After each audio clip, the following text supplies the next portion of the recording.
Detalye sa reaksyon ni Meiko Montefalco sa pagkawala ni Patrick Bernardino ng 1 taon matapos ang cheating issue. Isang nakakabahalang post ang kumakalat ngayon online at pinag-uusapan ng mga netizens. Hindi kasi akalain ng maraming tao na posible pala na mangyaring hindi malaman ang kinaroroonan ng isang taong nawawala, lalo na't matapos itong sunduin ng mga nakakakilala sa kanya.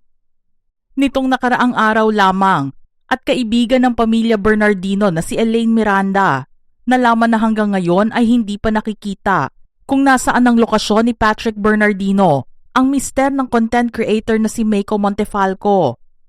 Ang nakakagulat pa sa balitang ito, mahigit 1 taon na palang nawawala si Patrick. Walang kaalam-alam ang mga magulang niya kung nasa maayos ba siyang kalagayan ngayon.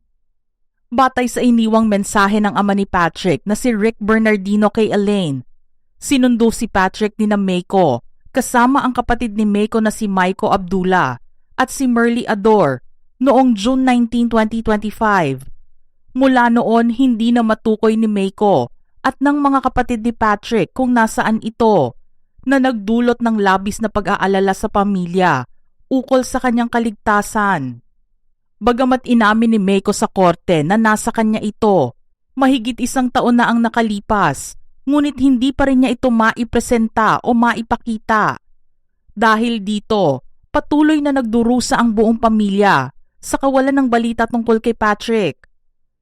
Naglagay din ng disclaimer si Elaine sa kanyang post kung saan ipinaliwanag niyang nakiusap ang pamilya at ama ni Patrick sa pahintulot ng kanilang abogado na i-post ang usapin upang matukoy ang lugar kung nasaan ito at kalagayan ng anak.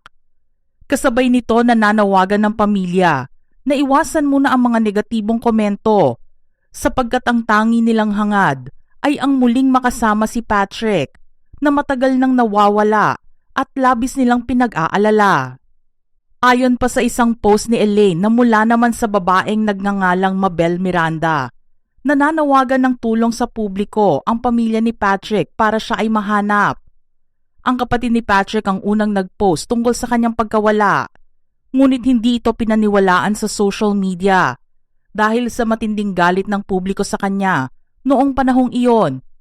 Mas nakuha ng kanyang asawa ang simpatya ng marami matapos mag-viral sa Facebook at TikTok ang mga usapin ukol sa pambababae umano nito, na lalo pang umingay nang lumabas ito sa Tulfo at makapanayam sa Tony Talks. Dahil hindi kilala o sikat sa internet ang pamilya Bernardino, naisantabi ang kanilang panawagan at nanatiling walang malinaw na sagot sa paghahanap kay Patrick. Tanging ang mga residente lamang ng Cambaog, ang lugar kung saan siya lumaki at nakatira, ang naniniwalang totoo ang kanyang pagkawala. Mahigit 1 taong ding tahimik na nagdurusa ang buong pamilya habang patuloy na umaasang muling makikita si Patrick. Kumikirot din daw ang puso ng kanyang mga kamag-anak sa tuwing naaalala nila ang kanyang sitwasyon. Nananawagan ng pamilya ng tulong upang makakuha ng proof of life at mahanap na si Patrick para matapos na ang matinding dusa ng kanyang mga magulang at kamag-anak. Nilinaw rin ng pamilya na wala silang anumang sama ng loob sa mga nagalit o nagparating ng hindi magagandang salita kay Patrick noon, sapagkat naunawaan nilang naapektuhan lamang ang mga ito ng mga maling balita. Hinihikayat nila ang lahat na makiisa at gamitin ang platapormang ito para matagpuan si Patrick.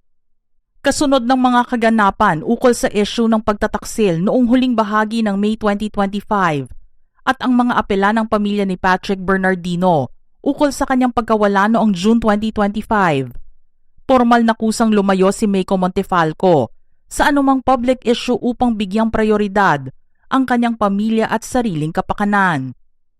Bago pa man ang mga panawagan ng pamilya ukol sa pagkawala ni Patrick, na-confine sa ospital si Meiko matapos mawalan ng malay sa gitna ng isang live stream sa Facebook, dulot ng matinding emotional distress, puyat at kawalan ng ganang kumain.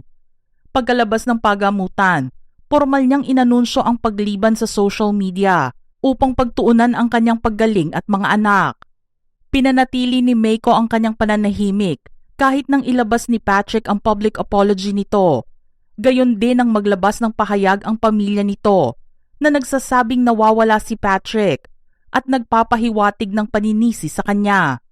Sa kabila ng kanyang pananahimik online, umani si Meiko ng malawak na suporta mula sa mga netizens, habang pinuna naman ng publiko ang pamilya ni Patrick sa pagtatangkang ipasa ang pananagutan sa kanya ukol sa mga naging desisyon ng isang individual na of legal age matapos ang pagkasira ng kanilang pagsasama.